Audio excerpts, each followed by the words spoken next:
What up, everybody? This is Rocky for Rockabye Media. On this edition of What's Your Excuse, I was privileged enough to interview producer, director, YouTube extraordinaire Chrystopher Rhodes, aka YCimaging. Now, I ran into Chris a couple years ago. I was in the market for a gimbal, and he did a review on the Moza Air. I liked it so much that I not only bought it, I subscribed to his videos. I liked his style, I liked his vlogs, and everything that he was doing. I really could relate to him. And I wanted to hook up with him since I saw that he was in Virginia to see if we could do some work on some music videos.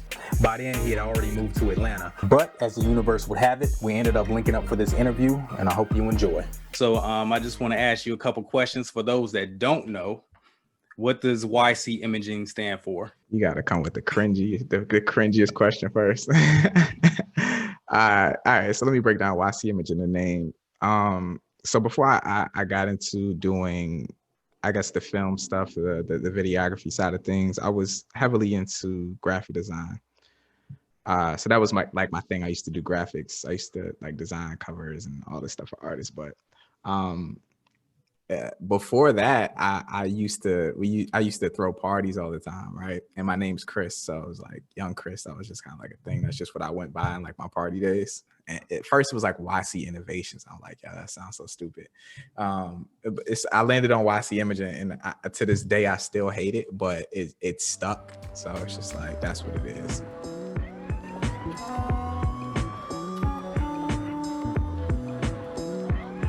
Who are you, man? Like, where did you grow up, and what was it like growing up? Because you got into graphic design. Like, how did that come about? I'm from Charlottesville, small town in Virginia. Not really much to do there. It's an amazing place, though. It's awesome. A lot of people there will tell you otherwise, but I didn't really get into graphic designs until like early teens. And the thing that got me into graphic design so heavy, which is crazy, was like MySpace.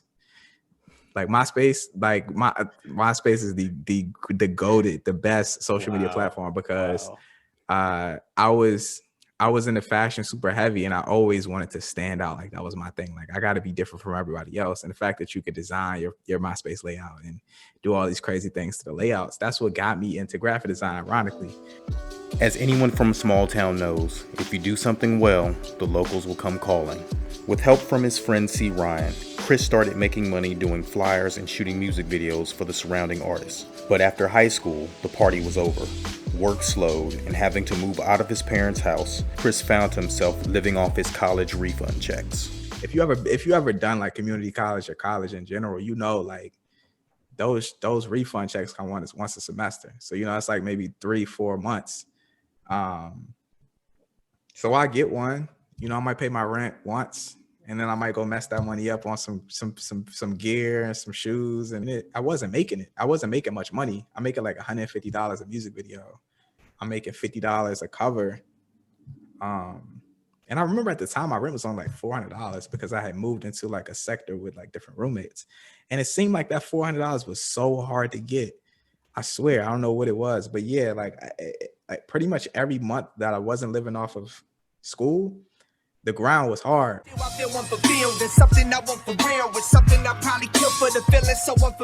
After almost being evicted from his apartment, Chris made a video with local artist Bobby Capri, who had management in New York City.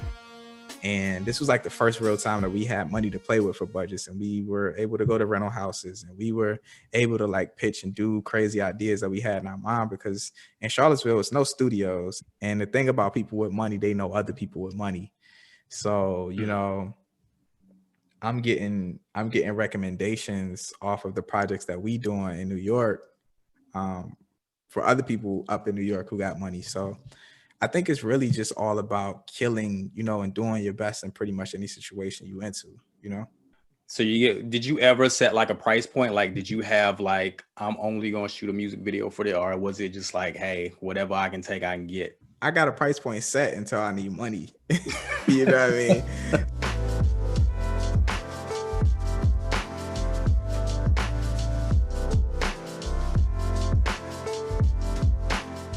Start off with doing vlogs, then you started doing behind the scenes stuff, and you eventually started doing reviews. How did that process work? You know, going from vlogs to behind the scenes to reviews.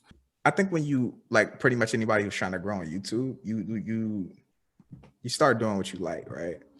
And what you like can be all over the place, because we just, as us as people, we like to do different stuff. But when you're trying to grow, you pay attention to what's going. Like, this is what's popular, and when I do this, this goes. So for me, I started to notice that my behind the scenes content for my music videos was just like skyrocketing. People just loved that. People love seeing raw behind the scenes, what was going on. So that's when I just started to focus on that. Then within the behind the scenes, people start asking about gear. I'm like, okay, cool. Let me make a video about the gear. Okay. And then I put the music video out, and I see people asking a ton about, oh, what's that effect? So then I'm doing effects tutorials. I'm just more so, supplying the demand. You're a professional YouTuber for all intents and purposes. Like, right. And of course, back in the day, like if you said you was a YouTuber, you was taken as a joke. You know what I'm saying? Like, what are you, just making jackass videos or something like that? But yeah, you took it to a business sense. And how did that come about? Because you said you started out doing it for fun, and it was just like, okay, people are asking for this, people are asking for that, and the views kept going up. Did sponsors reach out to you, or how did the business side of it now come into play? I never really thought of YouTube as like a quote unquote business, or even a place where like I can make sustainable money, until Jacob Owens put out like this guy, like, man, see, Ryan got it like back in the day, and it helped us a ton because like it was so much valuable information in it. And as you do YouTube, you got so many people asking so many different questions. I'm like, dang, let me write down all these people's questions, and let me just put this into some sort of PDF that they can purchase, and it will literally take the guesswork out of going to do some, low budget to moderate budget music videos. And this joint went nuts. Like, I'm like, when I probably made like $1,000 a day. I'm like, holy people want this. People, like, that was like my first real like light bulb moment. Like, holy I could be rich off YouTube. From there, Chris created Lutz, Transitions, sold merch, and his latest venture, Free of Freelancing, a course about how to monetize and grow your social media. So as far as courses are concerned, I'm a student of one of those courses.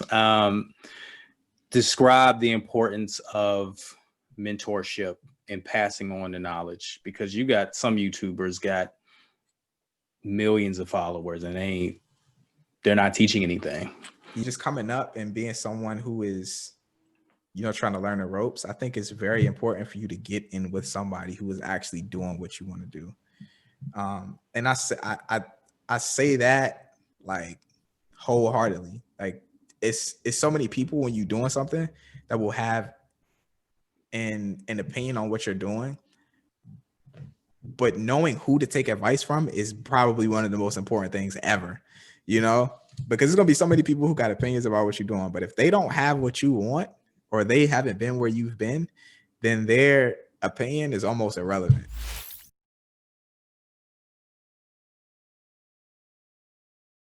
Like, literally, if you think about anything, man, anything that you ever want to do, it's a large population of people who want to do the same thing. I actually came across a YouTube video. I'm not going to name the people because they are kind of, well known, but they are just like, I don't think it's a good idea for people to do a YouTube channel now. It's too many people, blah, blah. They just went on, and I was just like, okay. Like, at what point is something, like, at what point is it too many people to try to do something? Like, I don't understand. I don't know, because it's a million, it's millions of people doing what you're doing, but everybody has their own influence. Like, your personality and my personality are different. We may talk about the same thing, but people will gravitate towards my video or your video depending on us, really. Yeah. One thing I want to say about that, though, is like, I think that I guess when people say something's oversaturated, they might mean to the extent of like, okay, it's too many big people in this field, which I guess I can get. Like, not everybody's going to get 1 million subscribers, not that it's impossible, but that's like, it's hard to do.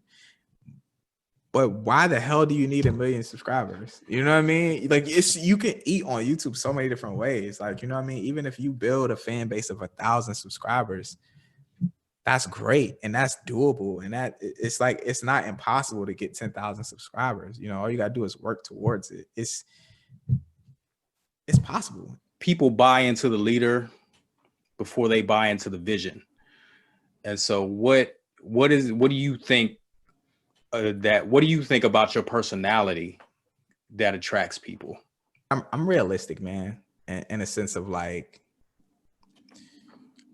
this is what's possible. You can do this using this, and it's not even just like from a theory standpoint. Like, a lot of people sell theories to people, and what I mean by that is, it's easy for me to say, okay, if you run 5 miles per hour and you jump, then you'll fly for 20 feet. It's easy for me to say that, but until I've actually done it myself, what sort of value is that to you? And I think another thing that people take away from me, personality wise, is that I'm actually relatable in the sense that I use the same camera that people use. I use the same light that people use, and I use the same gimbal that people use. And the fact that people can see me doing some stuff that has some sort of value or some stuff that looks good, it shows them that, okay, this is possible to do.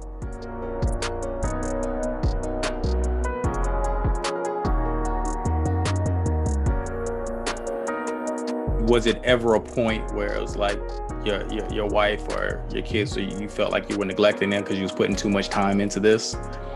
Well, yeah, I mean, I always feel like that. Honestly, I always feel like I could be doing something with my family, but I always try to remember that it's not a problem to work.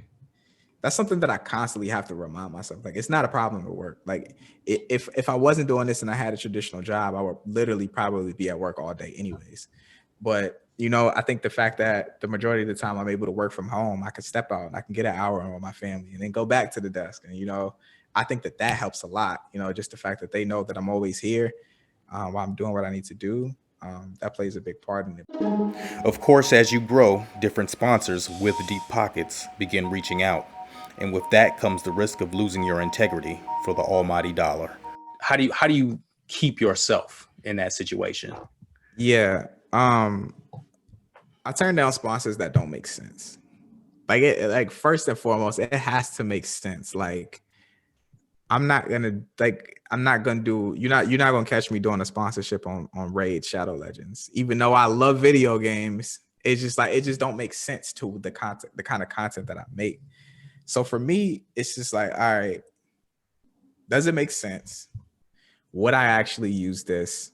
And is the check there? And I think the best way to do sponsorships is to do sponsorships with companies that you already use their products. So like, when Aperture reaches out to me and they're like, oh, we want to pay you to promote this light, it's like, okay, I was going to use this light anyways. Let's do it. You know what I mean? So it's just like, getting paid to do something that you were already going to do makes sense. So if all three of those things don't line up, then I'm not doing sponsorship.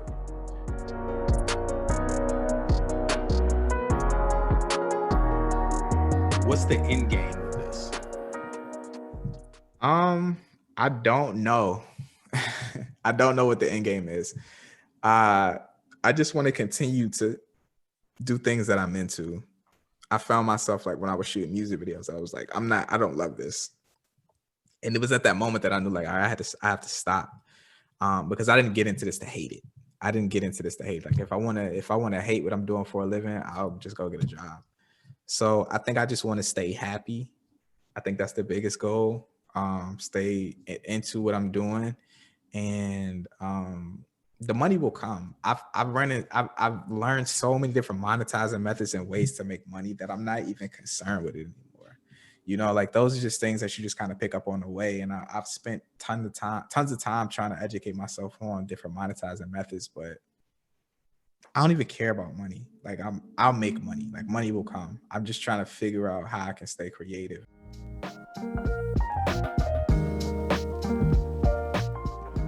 What would you tell your younger self? That kid in his dad's living room making graphics, doing part, like, you now, what would you tell that kid? Start documenting immediately. I think everybody who's doing anything creative, it doesn't matter what you're doing. If you painting, you taking photos, you designing sneakers, it don't matter what you're doing, start documenting right now. Okay. And lastly, last question, what would your younger self tell you now? What would my younger self tell me right now?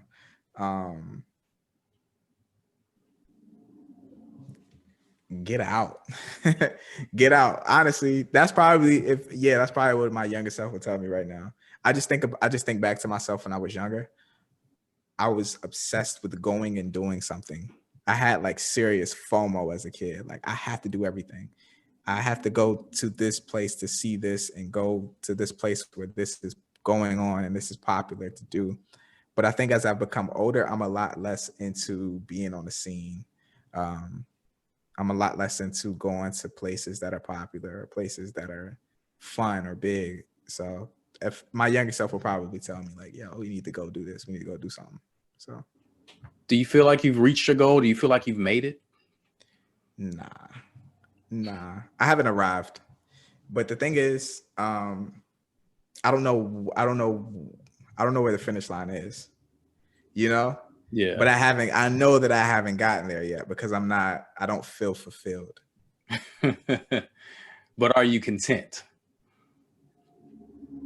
No, but I am grateful. Okay. I'm grateful, but I'm not content. I'm grateful for everything that I have on all levels. A lot of the stuff I don't need. The majority of the stuff I don't need. And I realize that a lot of this stuff does not matter at all, but fulfillment for me is beyond the material things and the finances and all that stuff like that. I haven't arrived. Yo, what's good, everybody, man? This is Chrystopher Rhodes, aka YCimaging. And YCimaging is my excuse, man. What's yours?